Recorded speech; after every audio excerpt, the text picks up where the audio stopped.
everybody and welcome to In My Mug, episode 129 on Monday the 2nd of May 2011.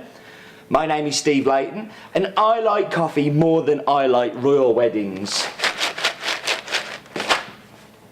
I don't know what to say anymore on those openings, so that'll have to do. Anyway, glad to be back here, home, somewhere I know. The next few weeks we're actually not going to be here. This is like a brief trip back after the window, and then next week we're at 6 Cafe. I'm going to pop a link below to a blog post on an In My Mug live that I would love you to all come along to. If you're in the Birmingham area, that would be fantastic. It would be great to see friends and taste the coffee with me, and a pretty special, very familiar old favourite coffee coming back next week, so that's definitely going to be worth tuning in for. But let's get into the coffee. So this week's coffee is a coffee that we did back in episode 90, another old favourite, also world exclusive, only available here at Has Been, and it's called Brazil Fazenda Inglaterra Acaia Pulp Natural. This is the Pulp Natural version. There is also a natural version of the same varietal. This is a farm that we've been supporting for 4 years now, and we've been exclusive on this farm for a number of years in the majority of them. This year we were exclusive on everything from the farm, which is super because it's owned by my friend Stephen Hurst, who is one of the importers that we use to bring in this coffee and many other coffees that we buy. But it's really cool that Stephen owns the farm. The story goes he always had a dream that he wanted to have a coffee farm, as do I and lots of other coffee folks, but he heard from some friends in Brazil that a small farm was for sale, so he went and had a look, fell in love with the place and kind of bought it straight away. He often refers to it to me as the money pit, so I don't know whether I'm sold on whether I should go and get one, but he does love his farm. Used to be called Fazenda Toca da Onca, which means hiding place of the small wildcat.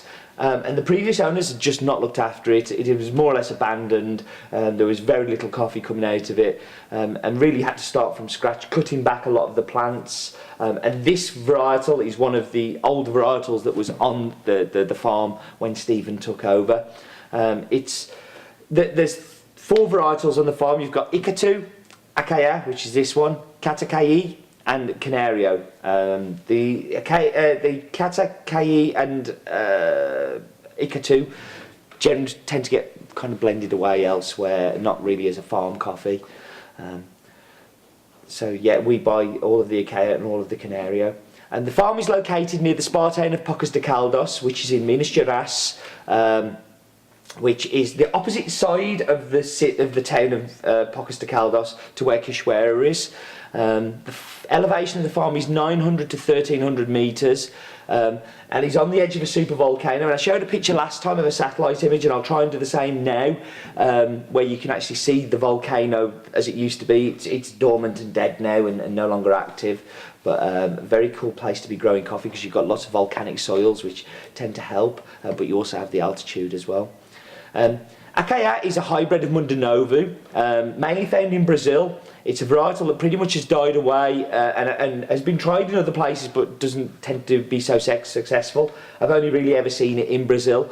It's adapted well to the climate. It works well 800 metres and higher, mainly red fruit, medium-sized fruit as well, and it just seems to do really well in those not massively high altitudes and with the conditions that Brazil has, and particularly in those volcanic soils.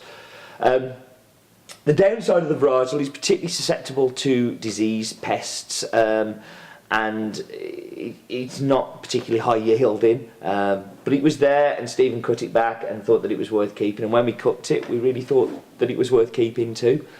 So the coffee is quite different to the Canario varietal, yet in the same kind of way you can tell it's from the same place, if that makes sense.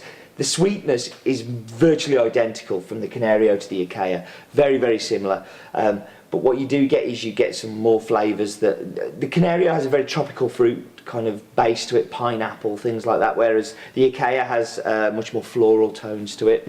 This is the Pulp Natural version. There is also a natural that Stephen separated for us this year and last year, and we want to continue that on.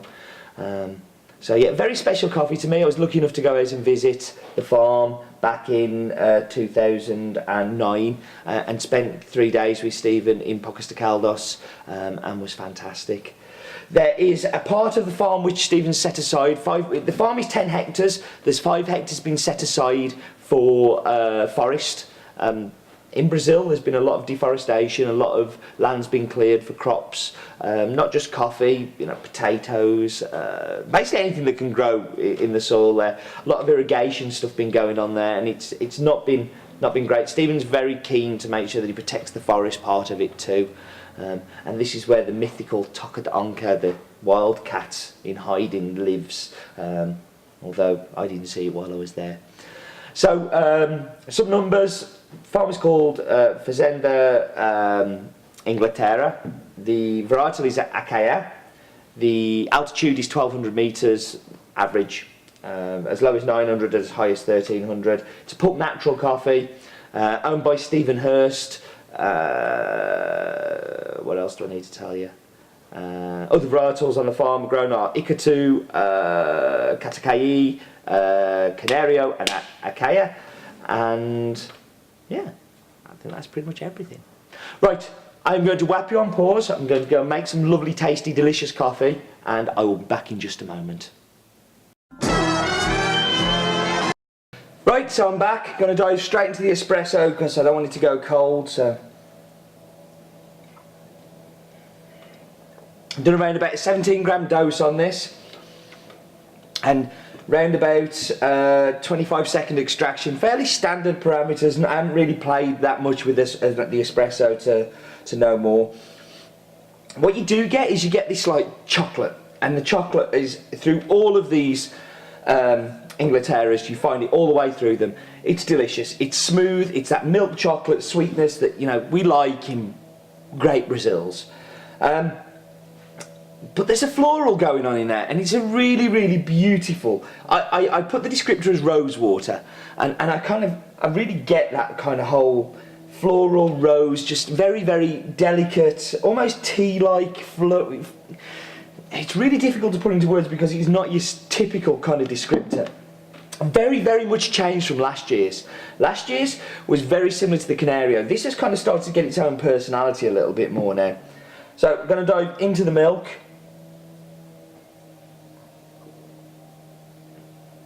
My milk is atrocious today as well. I don't know what's happening, but it's all gone very frothy. Chocolate cuts through. You lose a little bit of that florality with it, but it's still a very, very nice cappuccino. It just turns into one of a very typical sweet chocolate Brazil type cappuccino. But that's not a bad thing. It's not a bad thing at all. You may have noticed me waving this earlier. This is the packaging that we've sent this week's In My Mug out in, basically commemorating the royal wedding. I'm not particularly a royalist, and I'm not particularly a patriotic type person, but these bags I thought were really cool for this one. And you only got it if you're an In My Mug subscriber, which there's going to be some stuff coming up in the near future, like last week where you got the little extra packet. And you only got that if you're an In My Mug subscriber, and there's going to be other things coming up, so there's a really good reason to subscribe up, so you should be a subscriber. There are many, many bonuses, as well as it being very good value for money. So, oh, update on the brewer. I talked about the brewer, the coney part for the Chemex. Ow, that's hot. That's going to be coming in the next week and a half. I'm just trying to find some time. I would like to launch it with a little bit of a video, and we've been waiting for a carafe to come as well for it. So that'll be going live in the next week and a half.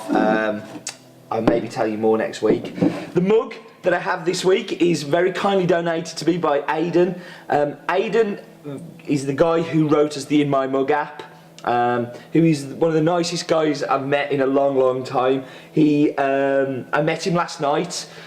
I'm recording this Friday. I know it's going out on Monday, but I met him on Friday, and we went to see FC United of Manchester playing a team in Bradford for the playoff semi-final. It was a great laugh anyway. This is their mug. For those who don't know what FC United of Manchester is, no, it's not Man United. It's a spawn-off of Man United from when the Glaziers took over, and there's lots of money people involved. And so, anyway, read up about FC United of Manchester. But thank you, Aidan. A very proud addition to my mug collection. And he got me to go to a football match that didn't involve Sunderland. I've had to wear the shirt today just to kind of make sure, make sure I don't turn, and I keep loyal.